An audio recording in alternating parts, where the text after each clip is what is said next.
The standard threat model for the Strait of Hormuz has always been closure. Iran closes the strait, oil stops moving, prices spike. That scenario has shaped naval policy for decades. But the deeper danger in 2026 is not only closure, it is control. A full closure is costly for Iran too. Selective control is different. It lets Iran pressure other exporters while preserving passage for its own ships and favored partners. That is the scenario Gulf states are now preparing for. Not a sealed strait, a managed corridor. Iran deciding who gets through, when, and on what terms. To understand what is actually at stake, start with the geography. The Strait of Hormuz is the narrow channel linking the Persian Gulf to the Gulf of Oman and the Arabian Sea beyond. On a map, it sits between the southern coastline of Iran, to the north, and the Musandam Peninsula of Oman, to the south. The strait is roughly 35 to 60 miles wide at various points, but the shipping lanes are far more constrained than that number suggests. Commercial vessels use 2 lanes, each about 2 miles wide, separated by a 2-mile buffer zone. Those lanes sit primarily in Omani territorial waters, though they run close to Iranian territorial waters along the northern edge. Through those lanes, under normal conditions, more than 20% of the world's oil and liquefied natural gas moves by ship. Roughly 4/5 of that total is heading to Asia, to refineries in China, India, Japan, and South Korea. Hormuz is not a detail on the map of global energy. It is the map. For decades, the concern was physical blockade. Iran could mine the strait, attack tankers, or declare it closed. A major purpose of United States and allied naval presence in the Gulf has been to protect freedom of navigation through Hormuz, but a full blockade is costly for everyone, including Iran. So analysts tended to conclude the threat was manageable. What changed between 2025 and 2026 was not the geography. The geography is fixed. What changed was Iran's approach to using that geography in a way that falls short of full closure, but still produces real leverage.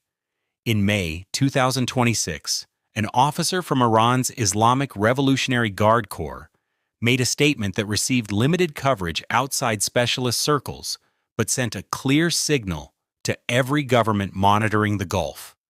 He did not threaten to close the strait. He redefined it. According to Iranian state media, Iran's new formulation expanded the strait from what it described as a 20 to 30-mile corridor into a zone stretching from the port of Jask in the east, all the way to Siri Island in the west. That is an area 200 to 300 miles across. This is not a claim about geography. Geography has not changed. Iran is signaling that it intends to treat a far wider stretch of water as an operational zone than any previous formulation acknowledged. The practical consequences are not theoretical. Controlling passage does not require blocking the physical channel. It can mean requiring vessels to notify Iranian authorities before transit. It can mean bilateral arrangements where certain countries' ships receive smoother treatment than others. It can mean delays, inspections, or simply the implicit threat of these things, which changes how maritime insurers price risk for tankers making the run. Reuters reported in May 2026 that Gulf states are specifically worried about what analysts are calling selective control. Iraq and Pakistan reportedly made bilateral arrangements with Iran to secure passage through the strait. If that pattern continues, Hormuz stops functioning as a neutral transit route under international maritime law and starts functioning as a managed corridor with conditions attached. Claudio Steuer, an energy consultant at the Oxford Institute for Energy Studies, described it directly. Hormuz is no longer a neutral transit route. It is a controlled corridor. That framing changes the calculation for every Gulf producer.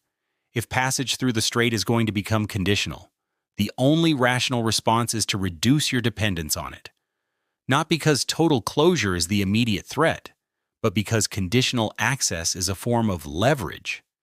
And leverage, once established, compounds.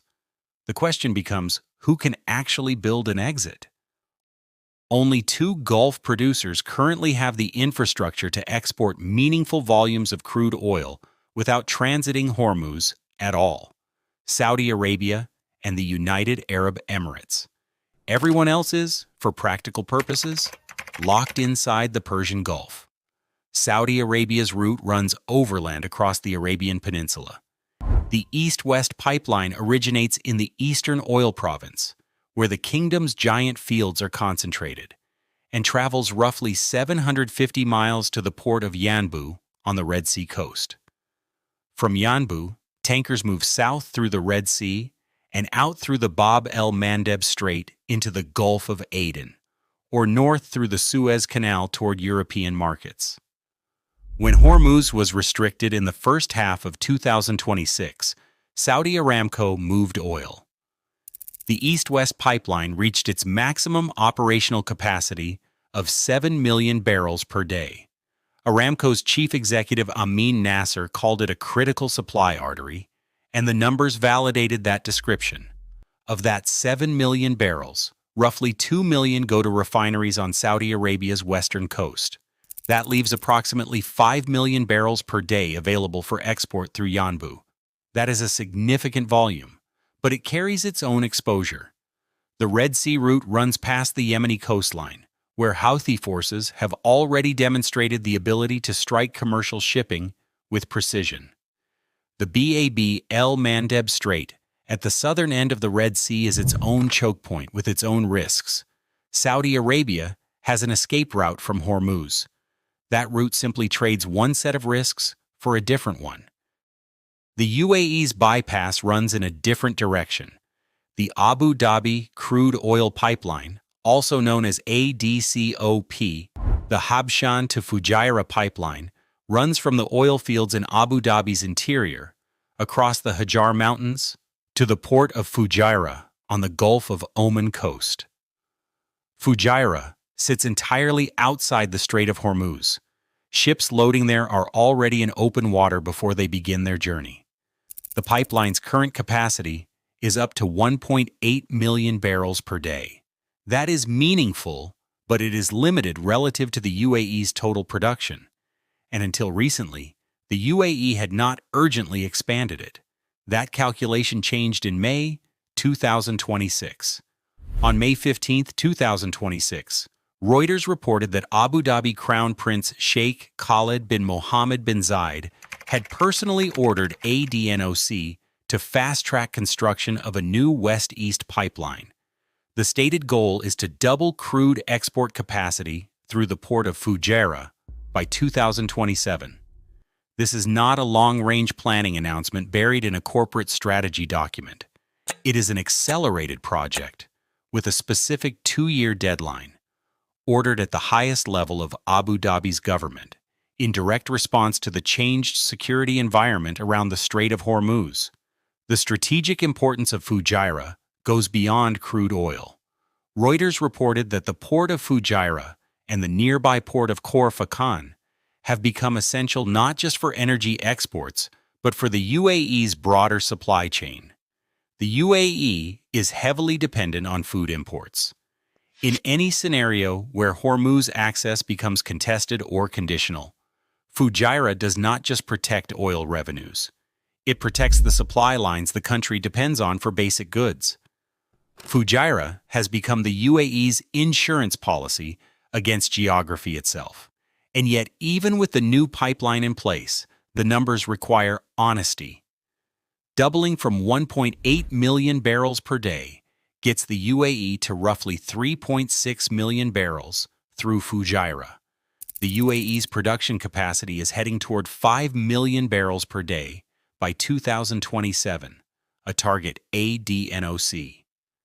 Drilling confirmed it could exceed if asked. The arithmetic means Fujairah will handle significantly more than it does today, but it will not handle everything. Pipelines reduce Hormuz's leverage over the UAE. They do not erase it.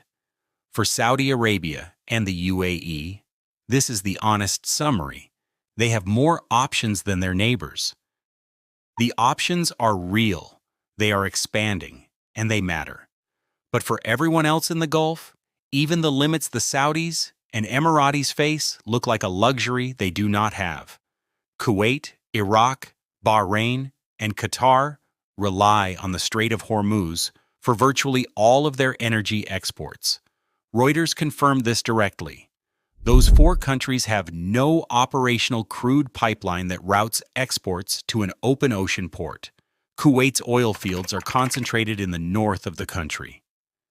The nearest coastline outside the Gulf is hundreds of miles away, across territory Kuwait does not control. Bahrain is a small island nation sitting entirely within Gulf waters. Iraq's southern oil fields feed exports through terminals near Basra. There is no pipeline route that moves those barrels to an open seaport without passing through Hormuz. But the most structurally exposed country in the Gulf may be Qatar. Qatar is one of the world's most important liquefied natural gas exporters. The RAS Laffan Industrial Complex on Qatar's northern coast is the largest liquefied natural gas export terminal at a single location in the world, processing roughly 77 million tons of liquefied natural gas annually. That represents approximately 1/5 of all liquefied natural gas traded globally. Every ton of that gas leaves Qatar by ship. Every ship passes through the Strait of Hormuz. There is no large-scale alternative route that moves Qatari liquefied natural gas exports to Asian customers without specialized tankers passing through Hormuz. Oil can sometimes move by pipeline. Qatar's liquefied natural gas cannot. This is the asymmetry at the heart of the Gulf's exposure problem. The two states best positioned to build alternatives are also the two states that have already built some.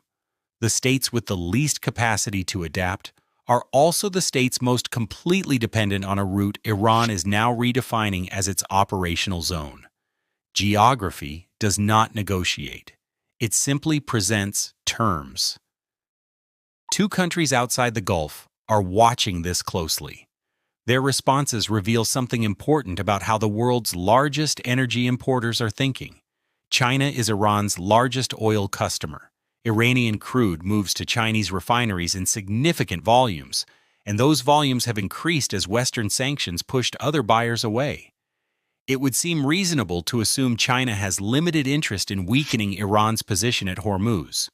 But that assumption does not survive contact with China's actual energy arithmetic. On May 15, 2026, U.S. Trade Representative Jamieson Greer told Bloomberg News that China wants the Strait of Hormuz open, without tolls, military control, or other restrictions on passage. He confirmed the issue came up directly during U.S.-China summit talks. China imports substantial volumes from Saudi Arabia, Kuwait, and the UAE, in addition to Iran. A Hormuz that functions as a managed corridor with conditions attached creates uncertainty for Chinese refineries across the board. When the strait is restricted, China's energy interests overlap with Washington's interest in keeping it open, even if the two governments would frame the goal in very different diplomatic language. India's response is more structural and more telling. During Prime Minister Narendra Modi's visit to the United Arab Emirates on May 15, 2026, India and the United Arab Emirates signed agreements covering strategic petroleum reserves and liquefied petroleum gas supply. The package includes a potential increase of ADNOC crude storage in India, up to 30 million barrels, and it explores the possibility of Indian strategic reserve storage in Fujairah itself. What India is building through these agreements is not just a supply relationship, it is redundancy. Pre-positioned inventory and stored supply reduce the immediate impact of any Hormuz disruption on Indian refineries and consumers. Importers are not just buying oil anymore, they are buying optionality. The Strait of Hormuz is not going to become irrelevant. The volumes moving through it are too large, the infrastructure on both shores too entrenched, and the customer base on the other side too concentrated for any pipeline network to make Hormuz a secondary concern within the next decade. But something is shifting in how the states that use it are thinking about it. The United Arab Emirates is doubling its bypass capacity. India is pre-positioning reserves, partly through Fujairah. China is openly advocating for unrestricted access at the diplomatic level. Saudi Arabia already moved its east-west pipeline to maximum capacity when the pressure came. Each of these moves is a bet that the future involves more pressure at Hormuz, not less. And the states building alternatives are not doing so because they expect permanent closure. They are doing so because they expect conditions, because they expect to be asked implicitly or explicitly what they are willing to offer in exchange for uninterrupted passage through a corridor that Iran now treats as its own operational zone. The Strait of Hormuz is not becoming irrelevant. But for the first time, the Gulf's most ambitious states are trying to make it less decisive. The Gulf is not escaping geography. It is trying to make geography matter a little less. Next in this series, the Taiwan Strait. The Gulf had pipelines as a partial answer. China does not.